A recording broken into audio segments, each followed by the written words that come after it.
Wow, it looked like early on in this ball game, it might not go very well. Top of the second inning, bottom two, excuse me. The Blue Jays just collapse. Shane Bieber allows a single to Austin Hayes. Ground out, so you're fine. The fielder's choice gets still a guy at first with one out. Spencer Steer singles to center field. Ke'Bryan Hayes walks. The bases are loaded with one out. Jose Trevino hits an RBI single, 2-run single. It's 2-0. Then Matt McLain hits an RBI single, scoring Ke'Bryan Hayes. Then TJ Friedl lines out to get two-way. Then Marte hits a 2-run double. And just like that, it is 5-0 for the Cincinnati Reds in the bottom half of the second inning. This is not what the doctor ordered for the Blue Jays, especially since we look in the out-of-town scoreboard like where the Red Sox are getting their ass kicked right now. Can we not lose this game, please? And the boys answered. George Springer, top of the third, drives one to center field, and it's gone. For his 27th home run of the season, the Jays are back in. It's 5-1. Lots of ball to play, right? Top of the fourth inning, Dalton Varsho at the dish. And I mean, look, he's hit like a homer every 10 at-bats, but that doesn't mean it's always going to happen on the 10th at-bat. With 2 out and nobody on, he drives one to center. It's gone. 5-2. Next batter, Alejandro Kirk, drives one to center field, and it's gone. Back-to-back jacks for the Jays. They've hit 3 solo homers. They're right back in this game. It's 5-3 in the top half of the fourth. This is what it felt like yesterday, being a Jays fan, if you're a Reds fan. You had the 5th lead, you're like, oh, we're in good shape. Nope. Watch that evaporate quickly. Top of the 5th inning with George Springer on base. After Ernie Clement strikes out, George Springer singles to right field. Addison Barger at the dish. We all know the struggles Addison Barger has had recently, but he drills this thing to right, and it's gone. And we are tied at 5. This is insane. Next batter, Vladimir Guerrero Jr. They go to the bullpen. They bring in Nick Martinez. Vladdy hits a frozen rope to left field, and it is gone. Another homer. It's Digger Derby today. Shout out Kent Murphy. And the Blue Jays all of a sudden have a 6-5 lead. This is crazy. But they weren't done. Top of the 6th inning, Addison Barger, sac fly, scoring Ty France. Top of the 7th inning, Ty France, like, I'm going to repay the favor, hits a sac fly. Varsho comes in to score. The Jays keep tacking on. It's 8-5. Now, Marte hits an RBI single in the bottom of the 7th inning, making it 8-6. And they make it very interesting in that 7th. They have guys in the corners, 2 out. Ryan Barucki gets the strikeout. After walking a dude, gets a strikeout to get out of it. We're like, okay, we're good. Top of the 8th inning. The Blue Jays look like they're going to capitalize big time. Ernie doubles to left to start the inning. George Springer walks. They go to the bullpen to bring in former Blue Jay Yosfer Zubaleta, who I believe has he pitched in all 3 games? He may have. Then Addison Barger singles to right field. Ernie comes in to score. Great stuff there. What happens? And then Vladdy walks, so Straw's up to second on the play. So they have the bases loaded now. Bo hits it's an RBI ground out, but it was it would have been an RBI ground out if Spencer Steer didn't fire one away. So Vladdy's up to second, Straw to third, Springer comes in to score, stay hot. We keep going. Dalton Varsho, sac fly, Miles Straw comes in to score. And after Kirky strikes out, Ty France singles to center field, scoring Vladdy. And the Blue Jays just pile on for 4 more runs in that 8th inning, which feels like you put it out of reach, making it 12-6. We're all good. Well, then Louis Varland just he comes out in the bottom half of the 8th inning and stinks up the big wad. Gets a strikeout to start the inning. Awesome. Gavin Lux singles to right. Spencer Steer hits an RBI double, scoring Gavin Lux. It's 12-7. Gets Sal Stewart to strikeouts, and it's 2-way. Will Benson comes in, hits an RBI double, scoring Spencer Steer. Then Matt McLain hits an RBI double, scoring Will Benson. And they have to replace Louis Varland for Brendan Little, who strikes out TJ Friedl to get out of that inning. I mean, it was 12-9. Like, it was right there. Let's not screw around here. Top of the 9th inning, Vladdy rips a double to center field, scoring Ernie Clement, adding an extra run, 13-9.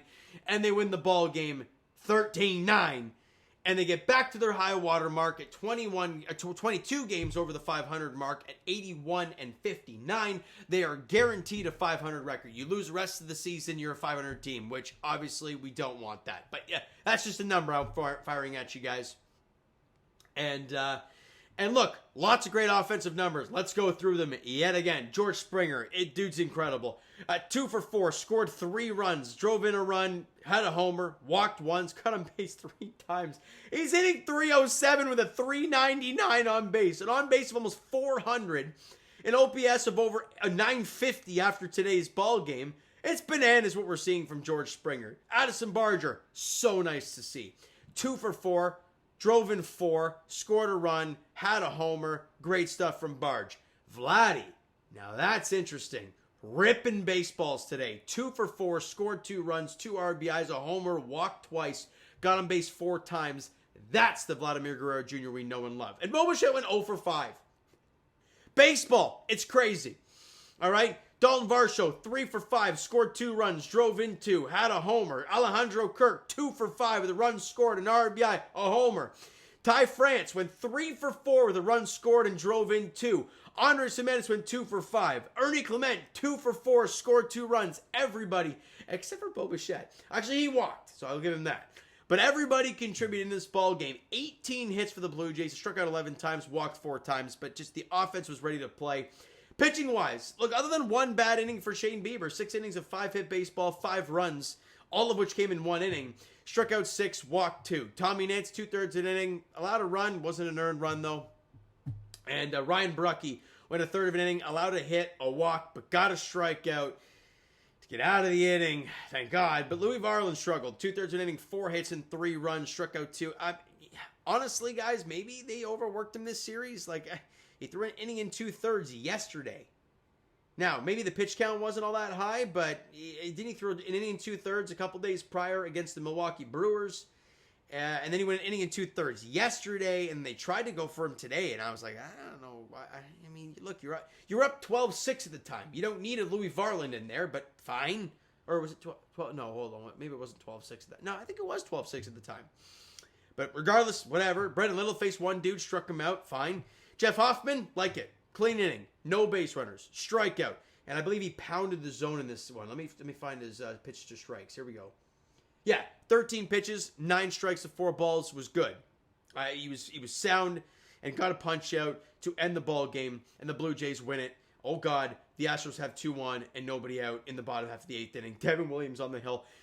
Look, if the Astros win that ball game with the Red Sox losing 8-1 to the Guardians today, if the Yankees lose this ball game tonight, the Jays will be 3.5 up on the Red Sox and the Yankees, which would be massive. The Tigers won today, so the Jays only stay half a game up on the Tigers for the best record in the American League. And also, with the Astros playing the Yankees, if they beat the Yankees, like we're talking about, the Jays will stay 4 up on the Houston Astros, all right? So you know what, guys? That is actually, screw that. Next series for the Blue Jays, after the off day tomorrow, is the biggest series of the year by a long shot. You go to the Bronx to face the Yankees. Do I need to say more? Kevin Gausman versus Cam Schlittler. I mean, God, Gausman's been great recently. Schlittler's been great since being a Yankee. We'll see how that one goes. Game 2, Max Scherzer versus Luis Gil. And the finale is Chris Bassett versus Max Fried. That is the pitching matchup, at least as of right now. Chris Bassett on the road at Yankee Stadium scares the living crap out of me, but fine. Win 2 of 3.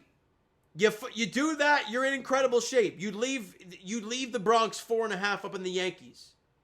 I mean, do I need to? If they lose tonight, that's if they lose tonight to the Houston Astros. So I'm gonna leave it there. You know what, guys? That's gonna do it for this one. If you enjoyed the video and the dub tonight, smack that like button. I do appreciate it. The subscribe button. You guys know that's already. Comment down below your thoughts on the video, thoughts on the game. Would you like, would you not like from today's game? For the Toronto Blue Jays, Twitter, Discord, Instagram, TikTok, all that stuff is down below. So follow up there if you haven't done so already. And I will talk to you guys, of course. Game 1 of the 3-game series. Now, I'm going to the Morgan Wallen concert on Friday, so that video will be uploaded later than usual, but it will be uploaded Friday night. Guarantee it. Kevin Gausman, Cam Schlittler is the pitching matchup in Game 1 of the 3-game series against the Yankees at Yankee Stadium. Get your popcorn ready. because it's going to be a doozy. 7:05 first pitch at Yankee Stadium. Thank you so much for listening and watching. I hope you enjoyed the video and the dub tonight. Talk to you guys then.